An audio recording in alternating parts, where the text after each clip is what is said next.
Have you ever spent years building a life only to realize, one day, that it was never as solid as you believed? That's exactly what happened to Liam Walker. And his story, well, it might just make you question how well you know the people closest to you. Liam was 46, a senior architect at a mid-sized but well-regarded firm.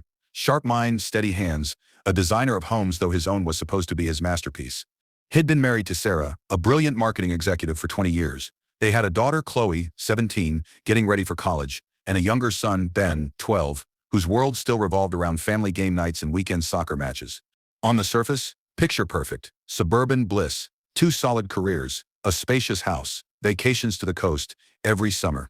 But like any architect will tell you, even beautiful structures can have hidden cracks. Looking back, Liam could pinpoint the moments that had bonded them: when Sarah miscarried during their first pregnancy, both of them devastated but emerging closer, or the year Liam lost his job when the economy tanked, and Sarah, unwavering, supported them both until he rebuilt his career. They saw themselves as survivors, partners, a team forged in adversity. But sometimes, a story you tell yourself for too long becomes a dangerous illusion. The first shifts were so subtle, Liam almost missed them. It started maybe a year and a half ago. Sarah's moods changed. She became easily irritated, snapping over little things: a towel left on the floor, a casual dinner plan forgotten. Her phone was ever-present, constantly buzzing, and always locked. At first, Liam blamed work stress. After all, Sarah's startup was exploding. Her CEO, Marcus Thorne, was everywhere: TechCrunch features, awards dinners, panels. She seemed proud but also tense. She would mention Marcus often, how driven he was, how he pushed everyone to their limits. Occasionally she would slip in a comparison: "Marcus never settles for good enough, you know." Liam felt the sting, but brushed it off. He wanted to fix things.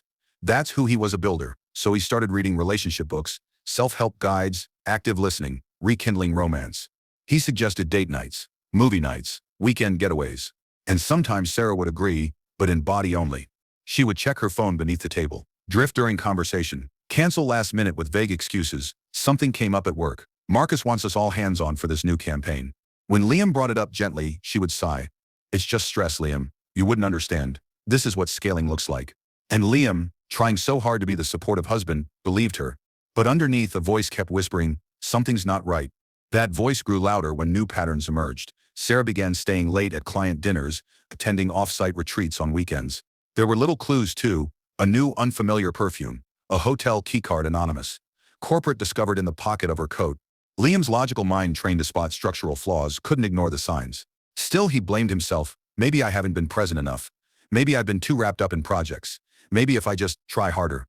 He clung to that hope, for Chloe's sake, for Ben's, for the life they'd built.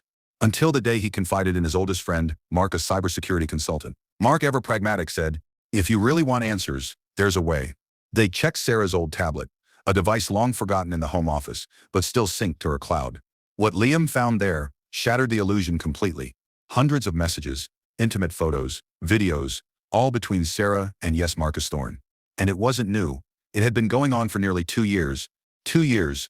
Worse still, Marcus, the man Liam had come to know, had shared rounds with at charity golf tournaments, had once poured his heart out to, confiding that Sarah seemed distant lately.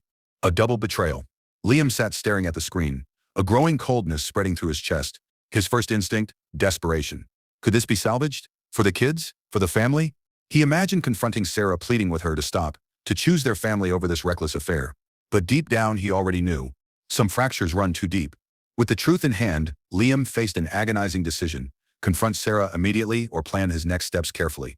His heart screamed for answers, but his instincts and Mark's advice whispered caution. "Think about Chloe and Ben," Mark had said. "Think about what you want long-term. Rash moves now could backfire." So Liam waited, watched, gathered more pieces.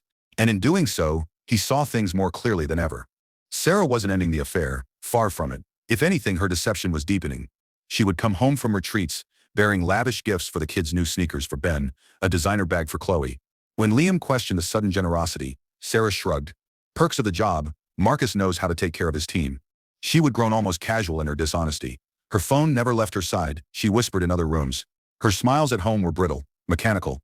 And Liam was done lying to himself. It wasn't just stress. It wasn't work-life imbalance. It was betrayal, deep, deliberate, and sustained. But here's where the story takes a turn. Because instead of confronting Sarah in a moment of fury, Liam chose strategy.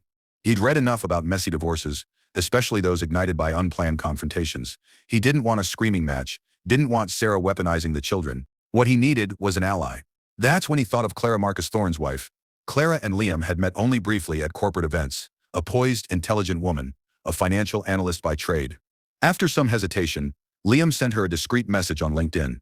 Clara, I realize this may seem out of the blue, but I believe we have a situation that concerns us both. Could we meet privately? To his surprise, Clara responded within an hour. Yes, I've had my own suspicions. Let's talk. They met in a quiet coffee shop, far from familiar eyes. Both arrived tense, guarded, but as they began to compare notes, the pieces aligned with chilling precision. Clara, too, had noticed Marcus' growing distance. The secretive calls, the strange credit card charges, the weekend conferences that didn't add up. Together, they combed through timelines, receipts, and travel records. Clara had access to Marcus' business expenses, and what she uncovered was damning: hotel bookings, dinner charges, even shared Airbnb rentals an hour away. Two spouses, one shared truth. The affair wasn't speculation anymore. It was fact. And so, over 2 lattes and several tense hours, they made a pact. Neither wanted revenge for revenge's sake, but both refused to be lied to any longer. They would pursue divorce quietly, strategically, for their own dignity and to protect their children from further harm. The plan was simple. Gather every scrap of evidence. Retain top-tier attorneys separately. Maintain normal appearances until the papers were ready. No confrontations, no drama, just cold, calculated preparation. Liam felt strangely empowered. For the first time in months, he wasn't drowning in confusion. He had clarity and a path forward. Meanwhile, Sarah remained oblivious. She continued her performances at home. Lavish dinners, forced smiles, occasional spontaneous gestures, all tinged with guilt. But Liam, now fully awake to her manipulations, saw through it all. Every tired after board meetings excuse, every fake yawn after late nights. He documented everything, quietly, methodically. And when the day came, a crisp Tuesday afternoon, the stage was set. Sarah had checked into a downtown boutique hotel for a conference. Liam, accompanied by his attorney and a process server, went straight to her room. He let the professionals handle it. No shouting, no drama. A knock on the door. Sarah answered, clearly flustered, wrapped in a robe. Marcus was visible in the background. The process server handed over the papers, calm, official. Sarah's face turned ghostly. Liam, what is this? I can explain. Please, let me explain. But Liam said nothing. There was nothing left to explain. Meanwhile, across town, Clara served Marcus at their family home with her own attorney present. Marcus, the ever-confident CEO, looked blindsided. Clara, come on, this is ridiculous. Let's talk about this. But Clara, steady and composed, handed him a cold stare. Talk to your lawyer, she replied. In the days that followed, the cheaters scrambled. Sarah flooded Liam's phone with calls, texts, long rambling emails. It was a mistake, a phase. It didn't mean anything. We can fix this for the kids. Please, don't throw away 20 years. Marcus played a similar game with Clara. I've been under so much pressure I wasn't thinking straight. Let's not let this ruin everything. Neither Liam nor Clara responded in kind. Because beneath the cheaters' frantic excuses was a simple truth. They weren't sorry for the affair. They were sorry they'd been caught. In the days after serving the papers, Liam kept his routine steady for the kids, for appearances. At home, Sarah's attempts to control the narrative began. She swung between frantic apologies and icy silence. It was just stress, Liam. You don't understand the pressure I'm under. The next elaborate dinner's on the table when he returned from work, a bottle of his favorite wine opened, forced cheerfulness with the children. It was all theater. Liam saw it clearly now. And privately, he stayed in close contact with Clara. The two of them became co-strategists in this strange new chapter of their lives, allies in a war neither had chosen.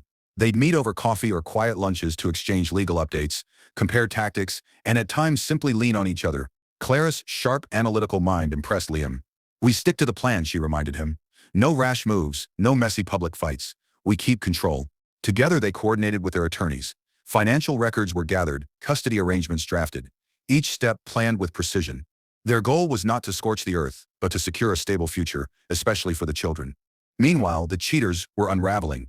Sarah's perfect wife act grew more desperate by the day. She began leaving notes in Liam's briefcase. I will do anything, please let's talk. She joined a self-discovery workshop, posting inspirational quotes on social media. Marcus, under pressure from his board and with rumors swirling through the company, shifted into damage control mode. Clara reported, he's terrified of losing his CEO title. He thinks if we go public, the board will force him out. Liam and Clara, however, had no intention of tabloid drama. Their silence was far more unnerving. Friends began to notice cracks.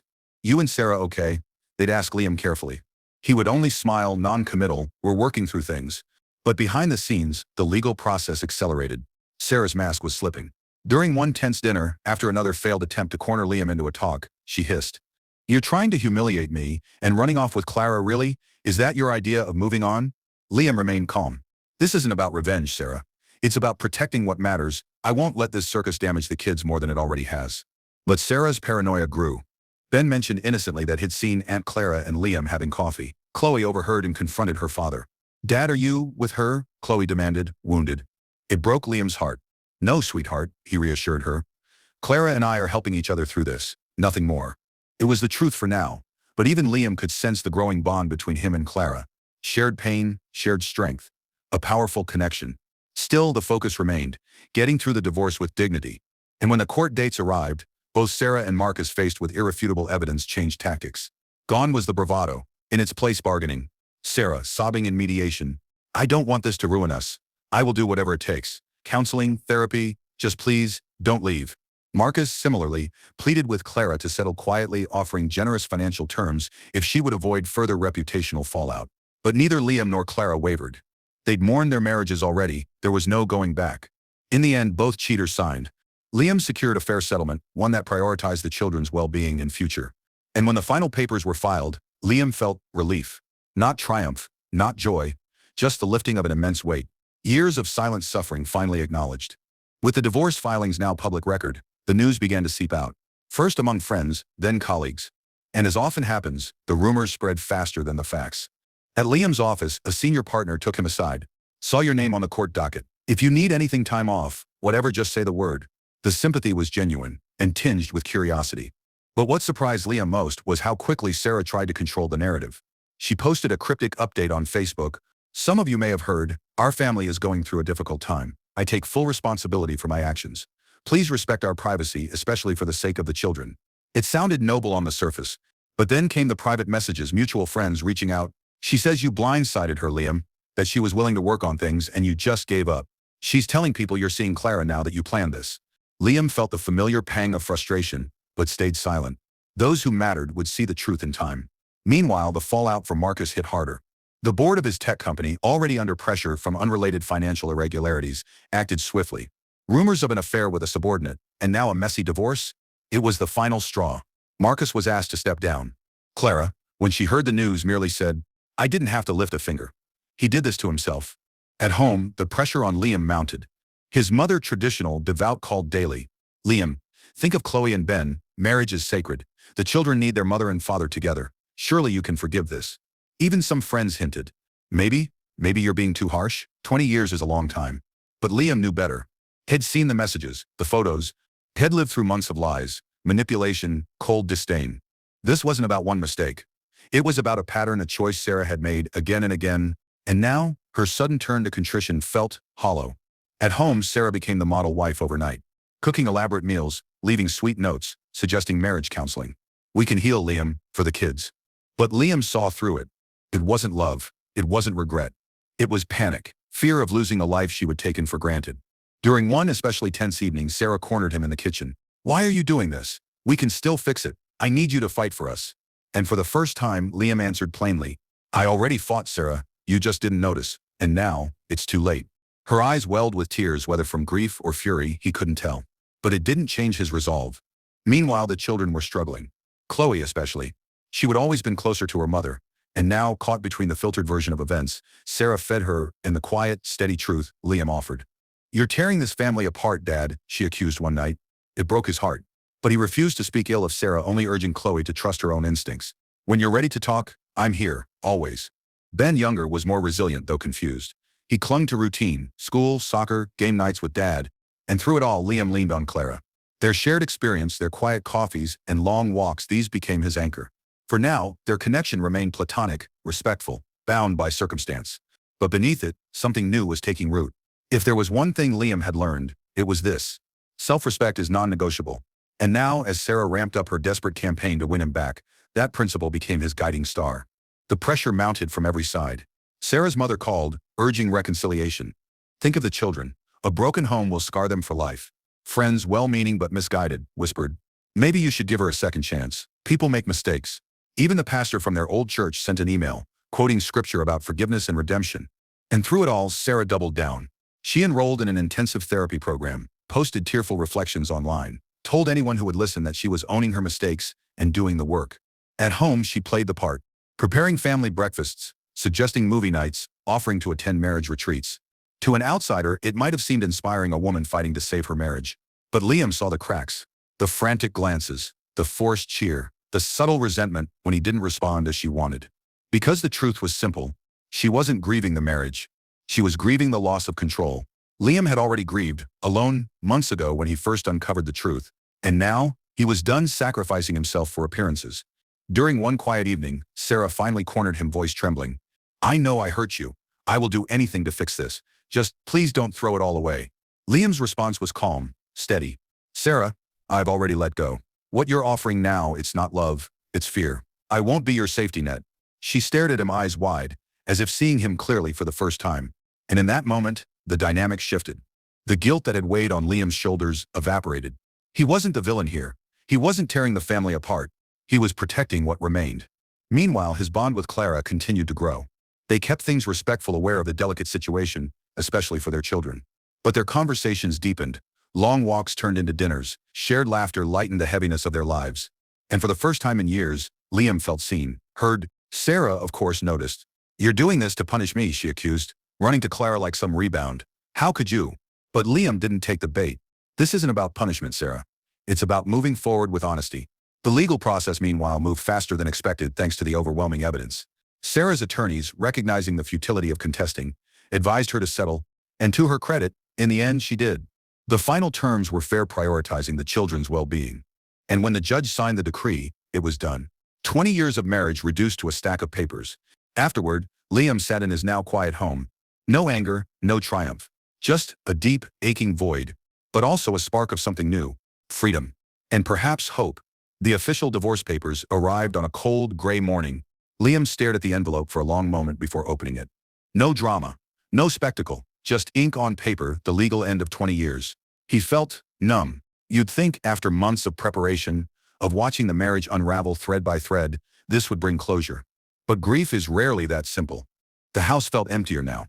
The absence of shared rituals, morning coffee, casual chatter, the familiar noise of family life created an ache no legal document could erase. Even so, beneath the sorrow was a growing sense of relief. Freedom. A life no longer built on lies. Still, adjusting wasn't easy. Chloe remained distant, anger simmering beneath her polite facade. "You could have tried harder," she told him one evening. "You gave up on us." It took everything in Liam not to lash out. Instead, he met her gaze and said quietly, "I never gave up on you, or your brother, but I won't sacrifice my self-respect for a lie. Someday, I hope you'll understand." Ben, more adaptable, found comfort in routine. Weekend soccer, homework at the kitchen table, game nights with Dad. In those moments, Liam glimpsed the possibility of healing. And through it all there was Clara. The woman who had once been just an acquaintance, now a steady presence in his life. Their friendship deepened naturally. Shared coffees turned into dinners. Casual conversations stretched late into the night. One evening, after a celebratory dinner with their legal teams, they found themselves alone, sharing a quiet drink at a small wine bar. The conversation drifted from divorce war stories to hopes for the future, and inevitably to the wounds left behind. There was no pretense, no guarded words, just two people, finally free to be honest. And when Clara reached out, her fingers brushing Liam's, the spark was undeniable. A simple touch. An acknowledgement of the bond they'd forged through fire. That night, what began as comfort became something more. A kiss. A connection deeper than either had expected.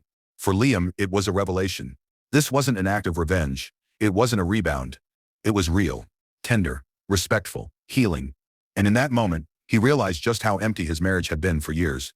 The coldness, the distance, the robotic intimacy. Compared to this, it was no contest. By morning, one thing was clear. He didn't just want to move on from Sarah. He wanted a life built on authenticity, mutual respect, genuine connection. And whatever shape that future might take, he was ready to build it. Liam approached this new chapter of his life cautiously. The connection with Clara had awakened something inside him, a longing for honesty, for companionship built on trust.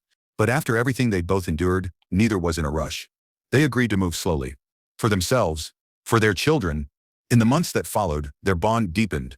What began as quiet support grew into regular dinners, shared hobbies, even small weekend trips, always mindful of how their kids might perceive the changes.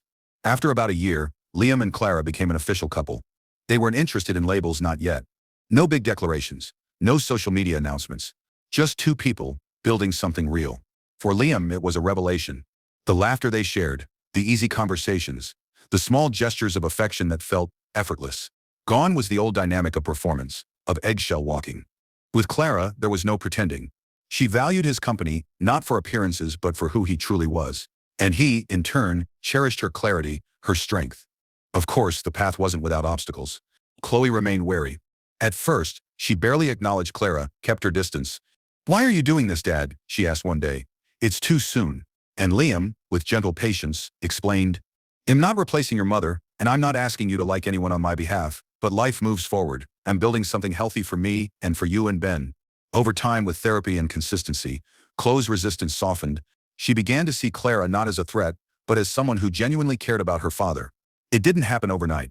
There were setbacks, emotional outbursts, but Liam held steady, always honest, always open. Ben, younger and more adaptable, embraced the new family dynamic more easily. He adored Clara's young daughter, Emily, who in turn looked up to Liam. At first, Emily called him Uncle Liam. But over time, in private moments, that became Dad. Liam's heart ached at first, not from sadness, but from gratitude. Here was a child untouched by the old betrayals, offering him pure affection. Together, the blended family began to take shape. Therapy helped. So did open communication, hard conversations that weren't avoided, but embraced. Birthdays, holidays, school events navigated with care, with respect. The goal was never perfection, just honesty, stability, a home where everyone could heal. Meanwhile, Sarah's path took a different turn. Professionally, she recovered somewhat, though her once sterling reputation was tarnished. Socially, she found herself more isolated. Many friends drifted away, others kept a polite distance. She remained in therapy, working through her own issues. Her relationship with Chloe stayed strained for years, only beginning to mend as Chloe matured. Occasionally, Sarah would send Liam an email, reflective, tinged with regret. "I see things so differently now. What if?" But Liam maintained a respectful distance. The past was closed, his focus was the present, and the future. As for Marcus Thorne, his fall was steep. A company scandal unrelated to the affair had forced him out of the CEO chair. His professional reputation suffered, opportunities dried up. He eventually moved in with a much younger woman, a relationship fraught with instability. His children, now young adults, distanced themselves. Meanwhile, Liam found peace. The home he now shared with Clara and the children wasn't perfect, no family is, but it was honest, grounded in mutual respect. And in that, Liam discovered a deeper happiness than he'd known in years. Years later, looking back, Liam often reflected on the journey that had brought him here. The pain, the betrayal, the legal battles, the endless nights of self-doubt. But through it all, one truth remained. He had survived. And more than that, he had grown. He often thought of those early days, poring over relationship books, desperately trying to fix what had already broken, trying to carry the entire weight of a failing marriage on his own shoulders. Now he understood what he hadn't back then. You can't rebuild trust where there's no foundation left. Betrayal isn't just about the act, it's about the erosion of honesty, of respect. And without those, no amount of effort can resurrect what's lost. If there was one lesson he'd learned, it was the value of gut instinct. That quiet voice he'd ignored for so long, whispering that something was wrong, had been right all along. Ignoring it, out of fear, only prolonged the inevitable. But more importantly, Liam came to understand the true meaning of self-worth. For too many years, he'd compromised, sacrificing his dignity in the name of keeping the family whole. But a family built on lies isn't whole, it's hollow. And when he finally chose to stand firm, to value honesty over appearances, everything changed. He learned that forgiveness doesn't always mean reconciliation. It meant accepting the past without bitterness, but also refusing to return to it. In time, Chloe came to see this too. As she grew into adulthood, with the perspective that distance brings, she began to understand the choices her father had made. The relationship, once strained, grew stronger. And Liam never forced the process. He let her come to her own understanding, always ready to listen. Meanwhile, the bond with Clara deepened into something neither of them had dared hope for. Years after their divorces were finalized, they still hadn't rushed into remarriage. They didn't need to. Their partnership was built on mutual respect, not societal expectations. Together they created a home filled with warmth, honesty, and yes, laughter. There were blended family challenges, of course, navigating shared custody schedules, managing holidays, honoring the kids' complicated emotions. But with open communication and a lot of therapy, they made it work. And in the end, that mattered more than any legal status. As for Sarah, life moved on. She continued her therapy, built a smaller, quieter social circle. Her relationship with Chloe remained complex, mending slowly as Chloe matured. Occasionally, Sarah would still reach out to Liam, short messages, apologies, what-ifs. But Liam always responded politely and kept firm boundaries. That chapter was closed. And Marcus Thorne? The scandal that had forced him out of his CEO's seat continued to haunt him. He bounced between consulting gigs, none lasting long. Estranged from his own children, living with a younger girlfriend in an unstable relationship. His was a cautionary tale of unchecked ambition and broken trust. For Liam, the contrast couldn't have been clearer. He'd faced devastation but emerged stronger. Not just because he'd left a toxic marriage, but because he'd rebuilt a life grounded in self-respect, genuine intimacy, and clear-eyed purpose. Today, Liam often shares this advice with friends going through their own struggles. Trust your instincts, value your worth, and remember healing isn't linear, but it is necessary. Because at the end of the day, that's what life is about. Not avoiding pain but moving through it.